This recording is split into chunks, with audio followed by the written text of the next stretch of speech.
Hello, Irv speaking. Hello, Dad? Yes, Bethy.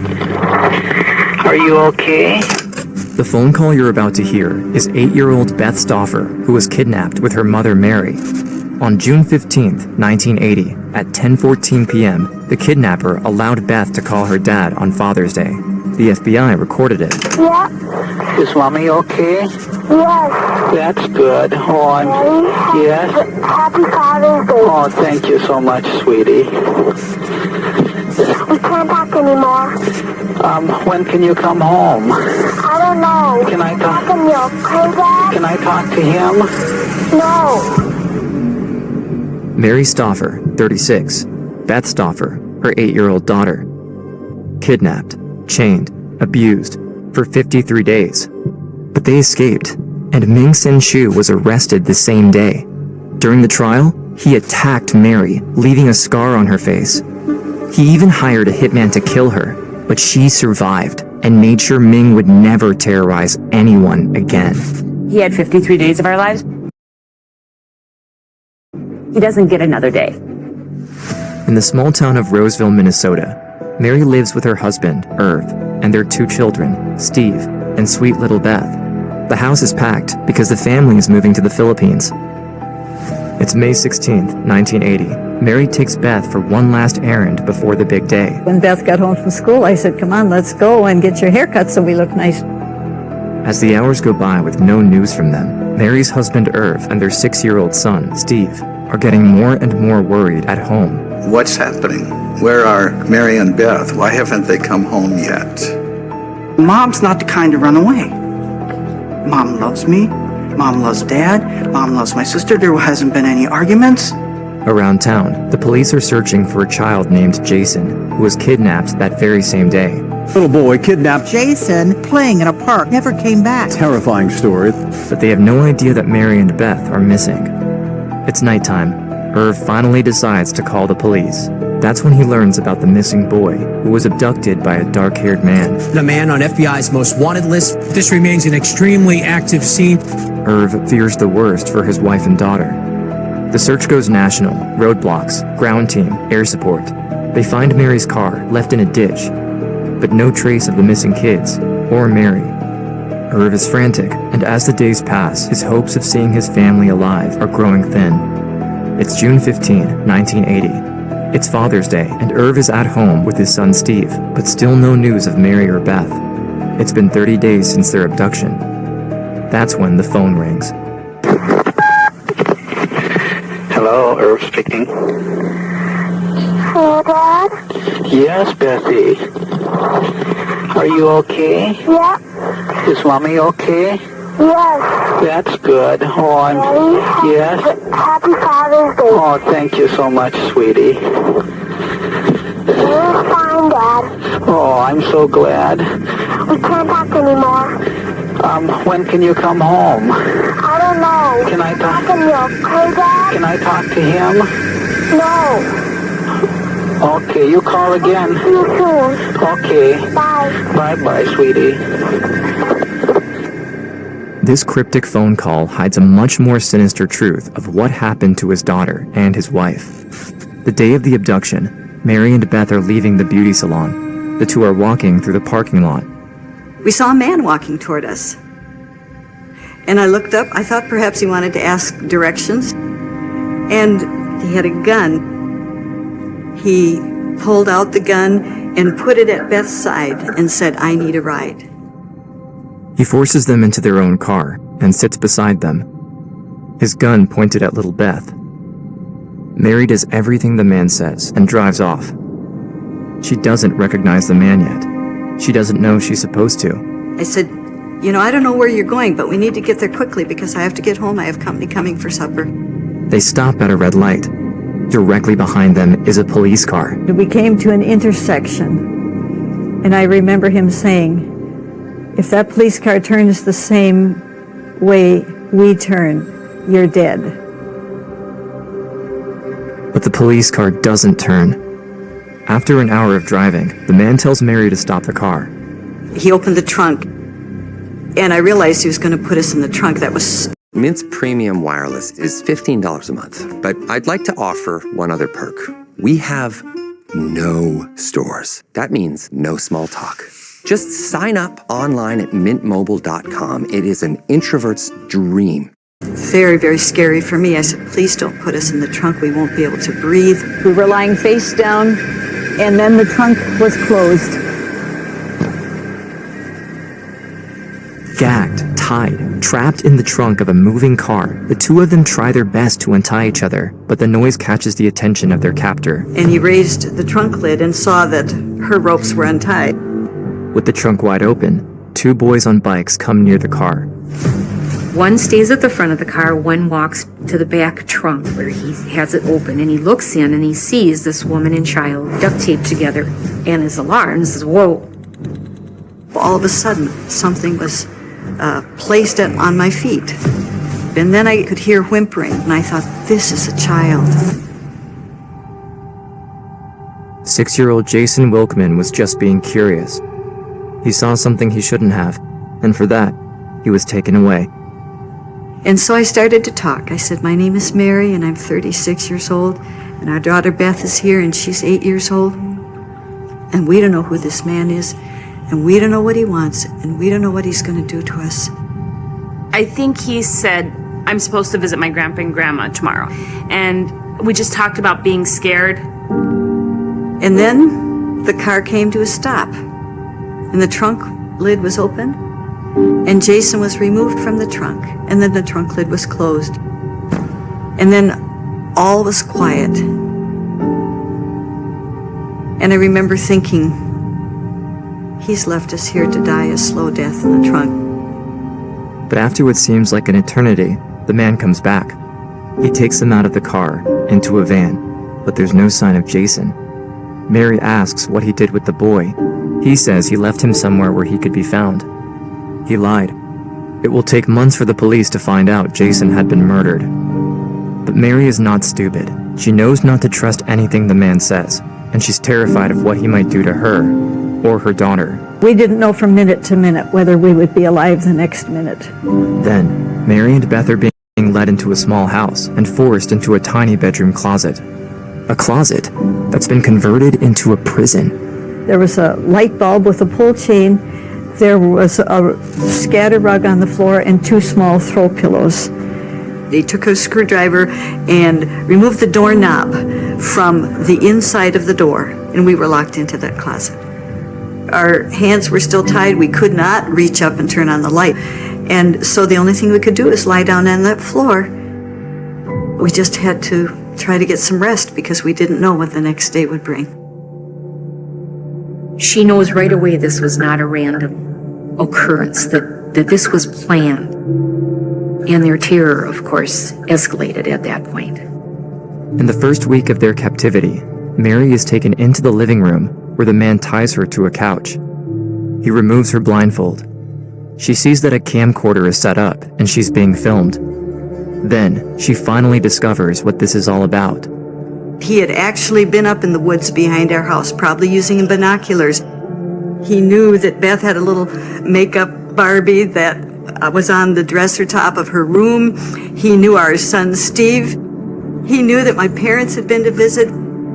He had followed me down the highway one time. In fact, he even knew where the spare key to our apartment was. The man was obsessed with Mary. He had been stalking her for 10 years. And since she was moving to the Philippines, he wanted to catch her before she got away. This was his moment of triumph. He had found the person he wanted all these years, and he had her in his control. And he believed that it was simply a matter of time, that if she were with him long enough, she would come to love him. 15 years earlier, Mary is a high school teacher. In her classroom, a young boy named Ming Sen Shu becomes infatuated with her. 15-year-old Ming is reportedly violent toward his younger siblings, and his mother is terrified of him. This can only mean bad news for the teacher he locked eyes on. At the end of the year, he gets furious over a grade he claims broke his perfect score. He said, "Do you remember what grade you gave me?" And I said, well, no, I don't, but it must have been an F for you to do this to me. The grade? B-. Ever since, his obsession has only grown stronger. He resents Mary and wants her to love him at any cost. The video discussion lasts for hours, some weird tactic Ming is using to persuade Mary to fall in love with him. But even if it doesn't work, what he can't have, he just takes. I'm not saying it's right. I know it's not right. But that's the way I've chosen it. And no one knows. It's an evil thing. I could tell she was upset when she would come back and see me in the closet, but I didn't know why. He warns them multiple times that if they try anything, he would kill them. He hammered it into us. If I ran away, he'd kill her. If you did anything, he'd kill me.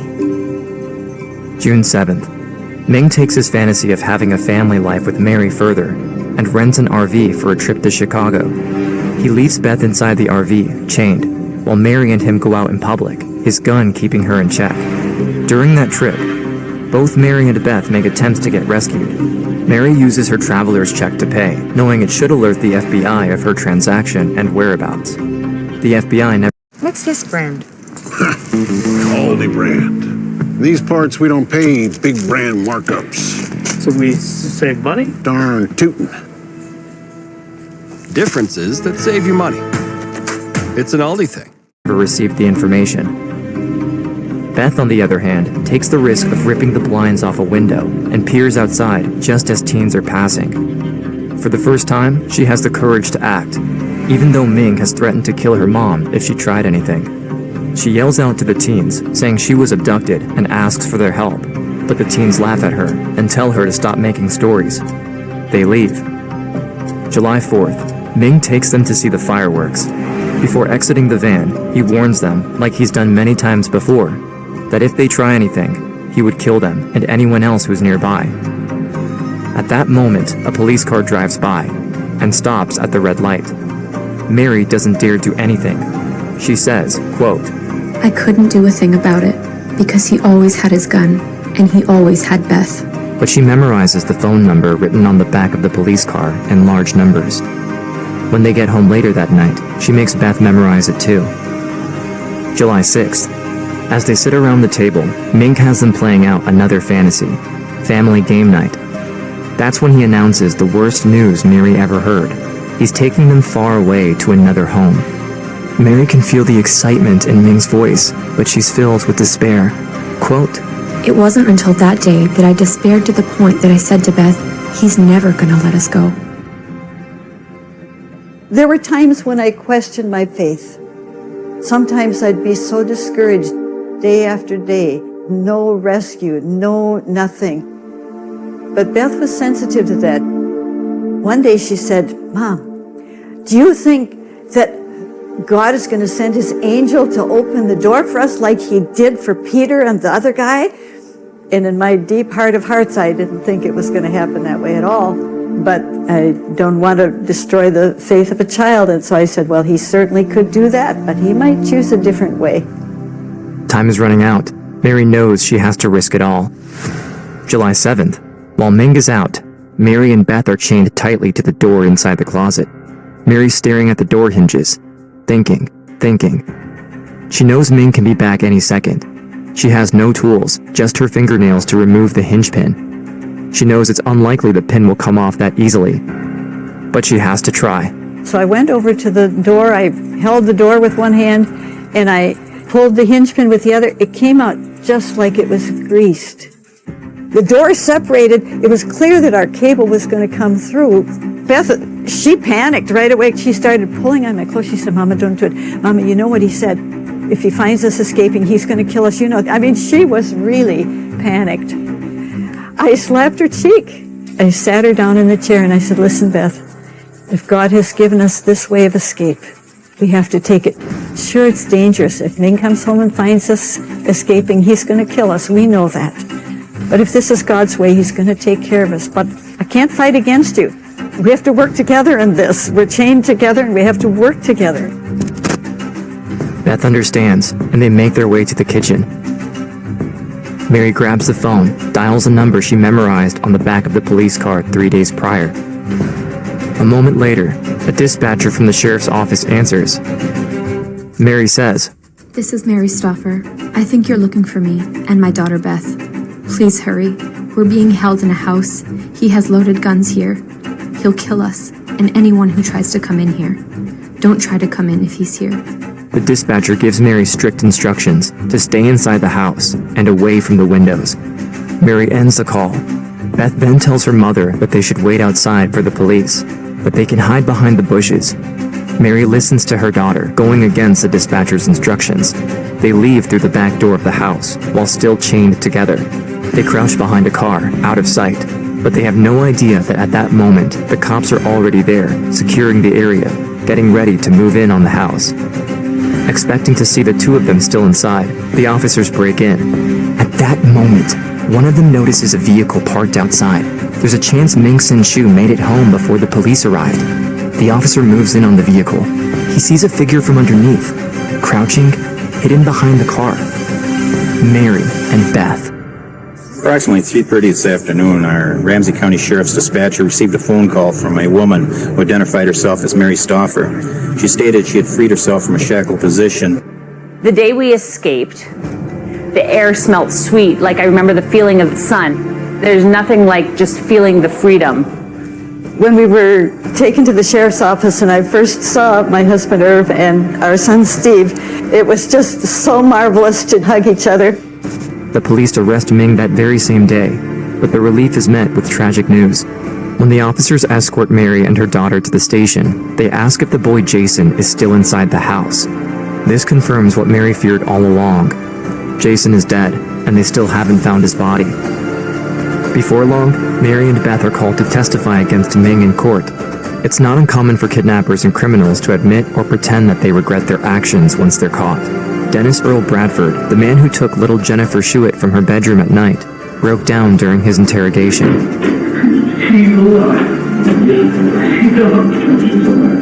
Bobby Joe Long confessed he didn't feel good about what he'd done to Lisa McVeigh or his other victims. And the worst thing is, I don't understand why. I don't understand why. But Ming-Sin Shu is not like most kidnappers. He said, even if I get put in prison for a very long time, when I get out, I'll go after you, and if you're dead, I'll go after your kids. While in prison, Ming hires one of the inmates and promises a sum of $50,000 if he kills Mary and Beth before the trial. But the inmate goes directly to the FBI and tells them everything. Ming is furious, but he knows he'll see Mary one last time during the trial. In 1980 and 1981, there were two trials. One was for the kidnapping of Beth and me, and the other was for the murder of Jason Wolfman. Our abductor jumped up from his place at the defense table. He grabbed me by the neck and held a knife in front of me and said, "Get back or I'll kill her." I was cut on my face. Yes, Bessie. We can't talk anymore. He doesn't get another day. On May 16th, 1980, Ming kidnapped the wrong women. Now, they're making sure Ming-Sin Shu will never harm anyone ever again. Our abductor was found guilty. The judge gave him a life sentence. Parole was denied. We were very satisfied that he would remain incarcerated. Even after everything Ming has done to her and Beth, Mary survived and helped her daughter get back to the life she deserved. Beth is now married, has children of her own. As for Mary, she did go to the Philippines with her family. With time, the scars of her kidnapping made her strong and resilient. She just recently became a great-grandmother. No matter what has happened, no matter what anybody has done to you, that isn't the thing that defines you. There is healing, there is love, and you can even leave the resentment behind and just go on with your life. It's been 40 years since their escape, and even after all this time, they still share their story, in the hopes that it will help others overcome their own trauma. Mary and Beth are living proof that after tragedy, no matter how dark things seem to get, there is a life worth living.